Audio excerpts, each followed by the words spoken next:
세상에 떠도는 기묘한 이야기들. 첫 번째 이야기, 제발 사형당해서 죽고 싶다. 난 마침내 오늘 사형 선고를 받았다. 처형 날짜까지 앞으로 정확히 91일. 처음엔 난 두려움에 꼼짝도 할 수 없었어. 나는 이곳에 12년 동안 있었어. 내가 말하는 이곳은 평균적인 보건법을 따르는, 법을 준수하는 그런 감옥을 말한 게 아니야. 이곳은 작고 춥고 질병이 들끓는 독방이야.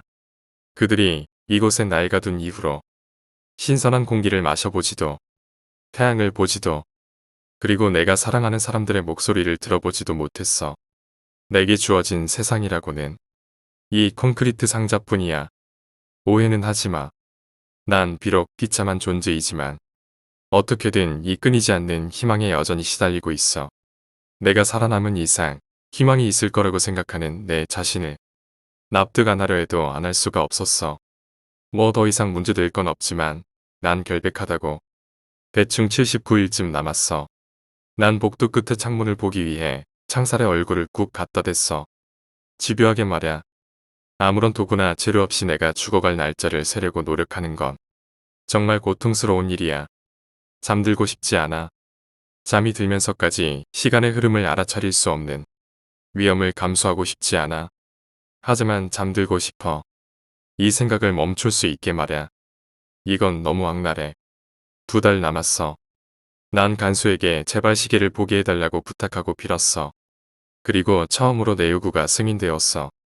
하지만 시간은 동시에 빨라지거나 혹은 느려지면서 곧 나에게 있어서 제일 큰 적이 되었지. 물론 언젠가 그날이 올 거라는 사실을 알았었지만 언제인지는 알 수 없었거든. 알지 못해 고통스러운 게 아니었어. 알기에 고통스러운 거야. 만약 너에게 살 수 있는 날이 3주만 남아있다면 뭘 할래? 여행, 잘못되었던 걸 바로잡는 일, 사랑하는 사람들과 얘기하기. 난 이것들 중 아무것도 할 수 없어. 내가 할 수 있는 일이라곤 날짜를 세는 것과 공포에 떠는 일이야. 공격받는 건 이젠 흔한 일이고 난 이제 모든 시간들이 무서워. 가족들이 보고 싶어. 이 감옥 안엔 아무것도 없어. 하지만 적어도 아무것도 없다는 걸 내가 알고 있잖아.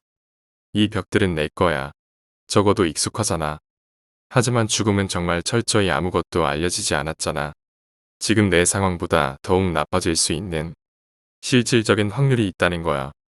그리고 이런 암울한 확률들을 상상해보는 것을 빼곤 난 아무것도 할 수 있는 게 없어. 잘못 생각했어. 이것보다 끔찍한 건 없어. 오늘이 바로 그날이야. 그리고 이 지랄 맞은 시계의 초침 소리가 날 미치게 만들고 있어. 그래 준비됐다고. 이전 91일이 내 삶에 있어서 가장 끔찍한 나날들이 되었지만 그치만 말이야. 난 지금 깨달았어. 아마도 내가 죽음을 환영해야 한다고. 받아들여야 된다고. 내 애정을 가득 담아주어야 한다고 말야. 그리고 내가 되어버린 인간의 모습을 껍질을 대신하게 두어야 한다고. 난 준비됐어. 즐거워. 난 웃고 있어. 사형 날짜로부터 4달이 지났어. 아무도 나한테 오지 않았어. 시간이 좀 걸렸지만 광기에 휘둘린 김에 콘크리트 벽을 벅벅 긁어서 내 손톱 몇 개들을 희생시켰어. 얼마 동안 먹지도 않았어. 목에 피가 맺힐 정도로 소리를 질렀어. 그리고 내 오줌은 갈색으로 변했어. 하지만 결국 내가 기대하고 있었던 안도를 마침내 느낄 수 있었어. 내가 살아만 있다면 희망이 있을 거라고. 오늘 또 다른 연락을 받았다. 처형 날짜까지 앞으로 91일. 두 번째 이야기, 산타의 선물. 엄마는 말했어. 크리스마스에 선물을 받고 싶다면 산타를 믿어야 한다고 말야. 하지만 가끔씩은 정말 믿기 힘들어. 쇼핑몰에서 본 산타가 작년에 내가 봤던 산타랑은 많이 달랐을 때처럼 말이야. 만일 내가 이 이야기를 엄마에게 한다면 엄만 다시는 이거에 대해서 얘기하지 말라고 할 거야. 내가 얘기를 해버린다면 크리스마스에 나는 아무런 선물도 받지 못할 거야. 엄마는 항상 나에게 그저 산타의 마법이라 생각하라고 얘기해줬어. 작년 크리스마스엔 난 내 여동생을 공원으로 데려갔어. 내가 친구들이랑 눈싸움을 하던 동안 여동생은 눈사람을 만들고 있었어. 그날 산타가 공원에 오는 것을 우리는 봤어. 산타는 와서 우리들에게 포장이 벗겨진 조그마한 선물들을 나눠줬어. 산타는 우리가 전부 착한 아이들이라고 했어. 산타는 내 동생의 선물은 너무 커다래서 썰매에 두고 왔다고 얘기했어. 동생은 산타랑 같이 갔지만 다시는 돌아오지 않았어. 경찰 아저씨는 우리에게 이것저것 물어봤지만 우린 계속 그저 산타가 그랬다고 얘기했어. 크고 빨갛고 행복한 산타 말이야. 우리가 알던 건 그게 전부였어. 이번 해에는 평소보다 훨씬 더 많은 선물을 받았어. 산타가 이웃에 살던 위킨스 아저씨랑 많이 닮았다고. 아무한테 얘기하지 않기를 참 잘했어. 여동생이 썰매가 아니라 파란색 픽업 트럭에 타던 걸 본 것도 말야. 엄마는 아무한테도 이 이야기를 하지 말라 했어. 그저 산타의 마법이라고 했어. 크리스마스에 선물을 받고 싶다면 엄마는 산타를 믿어야 한다고 그렇게 말했어. 세 번째 이야기. 뺑소니. 새벽 1시였다. 가이 헬버스는 어두컴컴한 마루에 혼자 앉아 있었다. 그는 1시간 넘게 자리에서 움직이지 않고 있었다. 그의 머릿속에선 그날 일은 저녁에 벌어졌다. 사고의 모습만이 몇 번이고 계속 맴돌고 있었다. 빨간불이 켜졌지만 그는 서두르고 있었고 차는 가속된 상태였다. 그의 오른쪽 편으로 흐릿한 오렌지 영츠가 나타났다. 순식간에 끔찍한 덜컹거림이 느껴졌다. 자전거를 타던 사람은 차 앞에 후드 위로 굴러가 인도 쪽 시야 밖으로 사라졌다.